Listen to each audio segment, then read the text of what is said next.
Hey folks, it's Wade. Welcome to the Shoemakers Academy. Well, it's never actually a good sign when a shoe arrives without a cardboard box, because that's, you know, not that it's guaranteed that the shoes are fake, but fake shoes don't always come in cardboard boxes. So here we have actually a pair of Vans that came from a friend of mine who was visiting in Mexico and wanted to bring these over and let me take a look. So we've got a pair of what look like Vans Old Schools. And no, not that Vans can't make a shoe with a fabric toe cap and a fabric heel counter. They probably do. I have to go do some research, but your basic real Vans has a suede toe cap, suede eye stay, and suede heel. And this shoe has a man-made PU leather, eye stay, and then fabric toe tip and heel, along with the fabric side panel. These are quite poorly made. The inside lining is textile, which is not correct for a Vans Old School. What I noticed these too is that they almost weigh nothing when I compared to the regular, and it's because this is solid rubber, and this is injection molded PVC. Now, when I'm looking at this, and when we cut this down, we'll find out. Interesting that it has this fancy show lacing. Let's untangle that. Okay, wait a minute. Which shoe am I keeping here? Okay, we're gonna keep that one intact, and this will be the victim. Oops. Okay, so I don't know if you can see it here. You can see like the lace is stained already with the red fabric.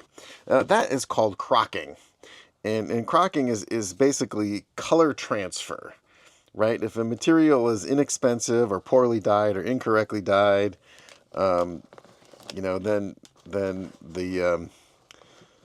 color can transfer. Now sometimes you'll see a shoebox has a nice color printed on the inside, and then you'll have that nice printing ink transferred onto your shoe from your cardboard box. So just as a pro tip, be careful about colored tissue paper and colored inside of boxes. So what I'm going to do right now is I'm going to take this shoelace and I'm going to just rub it on the eye stay here and just see. Okay, yeah, and that's where it's picking up the color. So this man-made material, whether it was painted or over dyed or whatever, is the culprit. Oh my goodness. Okay, so our normal things, we look at symmetricality, right?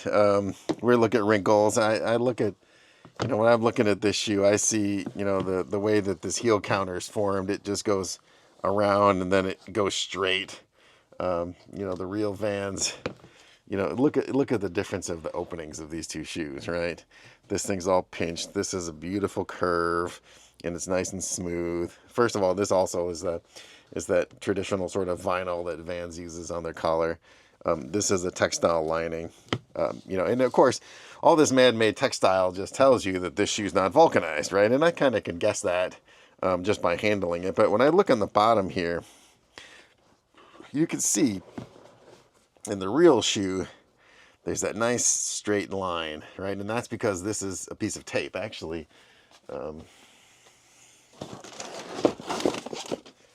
I've got some rubber tape here now, so you can see. So when they make this shoe, they literally will lay that tape on and wrap it around. So when you look at the bottom edge, you'll see the cut edge of the tape. So this line is perfectly clean because it's made by the thickness of the tape, right? So when you see a line, on a vulcanized shoe that's kind of wavy, right? And actually I can see it's a little bit transparent. If you look closely, you can see that this is painted, right? So for however they made this thing, and we'll, like I said, we'll find out. We're going to start scraping into this and see if maybe this whole thing is sort of gum colored PVC. and they've painted all of this? Quite possibly. We're going to find out quite soon. So, and also when I look at the back of this, it just doesn't have the same wrapping, overlapping features that you'd expect to see on your typical van. So, obviously, you know, to my eye, this is a one-piece injection mold. I mean, part of it too is when you look at some of these edges, they're too straight and too clean to actually be vulcanized. But no, this is injection molded. Okay, let's just pull up the footbed and take a look here. Now this has a EVA footbed, which doesn't, mean, EVA footbed doesn't mean it's fake, because Vans does make some cold cement shoes with EVA footbeds, but not old school. Oh, that looks nasty. I mean, okay. So, I mean, it's just glue, right? Let's look down inside here. And, oh, okay, what do we see here? Okay.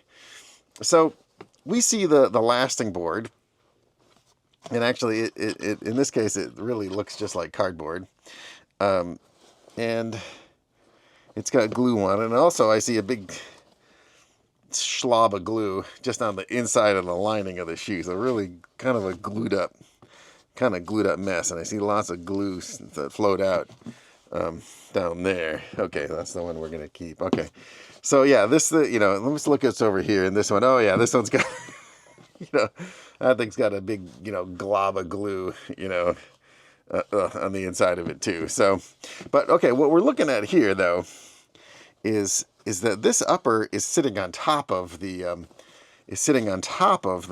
that lasting board, right? So, and I can see this heavy line of cord, right? So this shoe actually is not board lasted at all.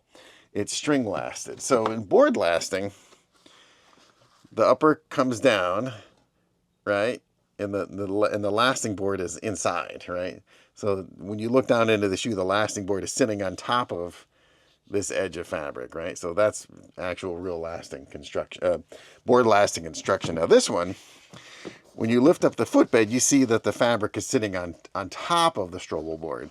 So how does that happen? Well, how that happens is that this shoe is made by string lasting. So the upper is brought to the last. They slide, the bottom is open, right? It has a string around the perimeter. They pull the string, that pulls it tight. And then, in this case, they slopped a bunch of glue, and they glued the lasting board on, right? On top of the upper, right? And then they applied the outsole. Now, what we're going to try to look for is, was the outsole cemented on, or was it directly attached? And actually, how we're going to do that, how you know that, actually, we're going to just pry up the footbed and we're going to see. And the answer, okay, so I'm going to pull this out. This the lasting board, I'm going to pull it out. Okay, so it really is just cardboard. Okay. I mean, a real lasting board is not that. Okay, now, what I see here, and you can see it here in the picture, you see that grid pattern on the top, right? So that means that this shoe, that the outsole was injection molded and then brought to the shoe and glued on, right? If that was solid and it was over molded onto the shoe, you wouldn't see that design feature, right? So instead of a really expensive direct attach machine, they're just cementing. And actually, when you look at the shoe here, you can see there's a little overglue around the perimeter.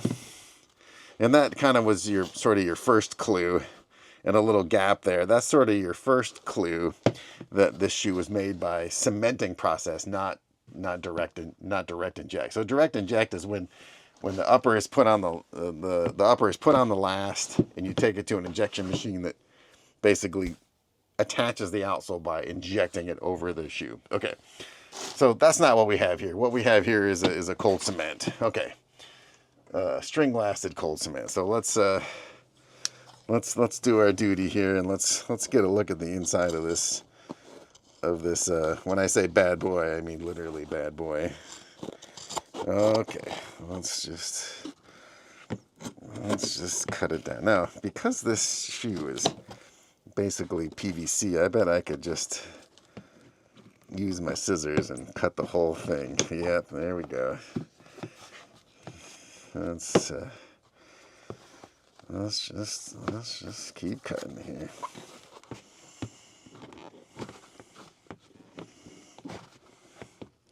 You know, I didn't get the price of this. I'll have to ask my buddy what he paid for these. You know, I know it ain't much. Okay. So here's our lasting board. That was let's just slip that back in here. Oh boy, that's a real mess there. Okay, we'll just get that back in, and I'm just gonna mark it here so that we can show you nice folks the cross section here. So we'll just cut that down there. Okay. All right. Yeah, just cardboard. I mean the regular real lasting board. The fibers are saturated so that if it gets a little wet, it doesn't come apart, and the skin doesn't tear off quite like that. So that's, yeah, this looks like it came right out of a cereal box. That would be the definition of no bueno. Okay.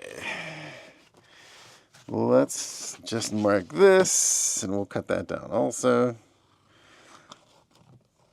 Yeah, I don't know what kind of glue they use. That it just looks like, yeah, looks like it came out of the monkey house. Okay. Let's just cut that down so we can get a look. So this is the brutal part about this shoe, is that this little 2mm piece of EVA, that's the cushioning. And knowing that I can just squeeze it to zero with my fingers means that whoever buys this shoe, you know, aside from you know, it being kind of a gluey, nasty mess inside, really doesn't have much cushioning. Okay, so now you can really see all this this nasty glue mess on the inside here.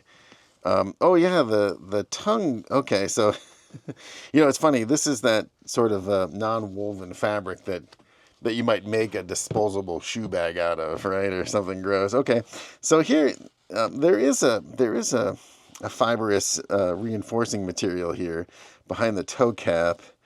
You know what exactly that's called? It looks like it maybe was you know, it could be sort of a chemishi, sort of solvent catalyzed, because it actually did actually take the shape, which is interesting.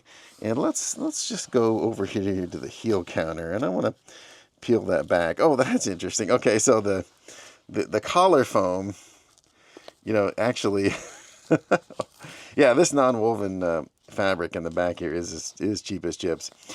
This actually is polyethylene foam. It's kind of it's almost what a packing peanut is made out of. It's not real urethane foam. It's more like what you'd see, you know, a meat tray made out of at a grocery store, but even softer. So that's more like packaging foam. It's not something you would actually see inside of a shoe, except here we are inside of a shoe. The other thing I see here is that the rivet backs. I mean, yeah, we got a lot of loose threads here, and the rivet backs are cracked. You know, of course, interesting enough here, on the real Vans, there are no rivet backs. Why? Because there's no rivets. So yeah, why does this shoe have rivets in it, eyelets in it? Well, there are some models of Vans that do, but not the old school. The part of the reason why they probably put these rivets in here is because this material is so soft and unreinforced that if they didn't rivet it, it would. If they didn't put rivets, the shoelace would just tear right through it. So, yeah, when I look in here, I don't see much in the way of reinforcing here. Oh yeah, listen, that's cool. So right near the little logo, you can see where the stitcher just kind of got off track and just caught the edge of the material and just kept on going. So yeah, that's a nice effect there.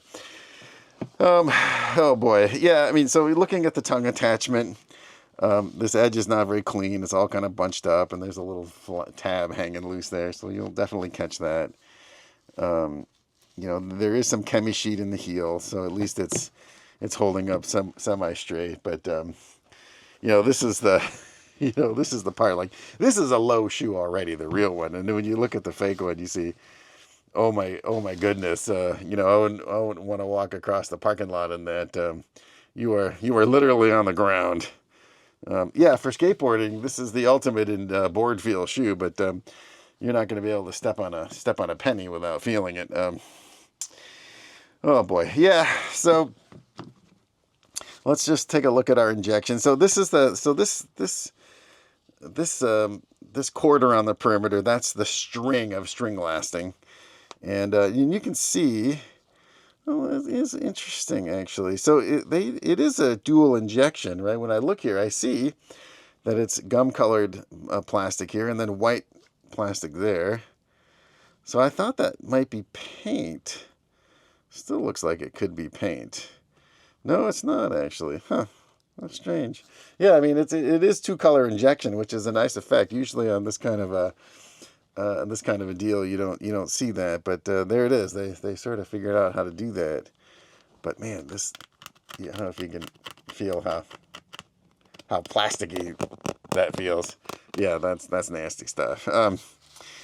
Yeah, I mean, you know, I'm sure this shoe costs nothing. You know, nearly nothing, and I'm sure, you know, in the small town in Mexico where it was purchased, that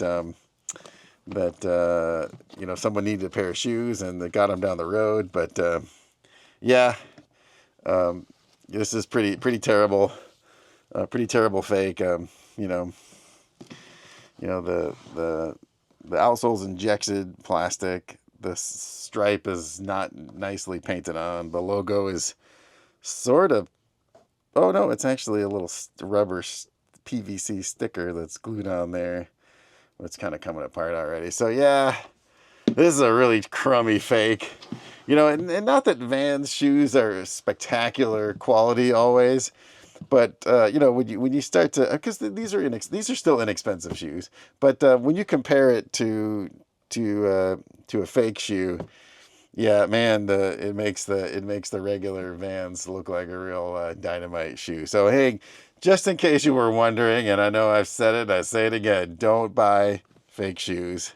You know, they hurt the brands you care for, and they're going to hurt your feet for sure. So, hey folks, if you enjoyed me telling you about shoes, please swing over to our website, shoemakersacademy.com. What are you going to find there?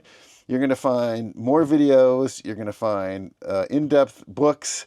You're going to find courses on shoemaking. If you have any interest to get into the shoe business as a designer, a developer, a product manager, or an owner, then we've got a course or a book for you to help you do that. And if any single one of you can enjoy the shoe business the way I've enjoyed it, then it makes me happy. So hey folks, if you enjoy this, please like and subscribe, and we'll see you in the next one.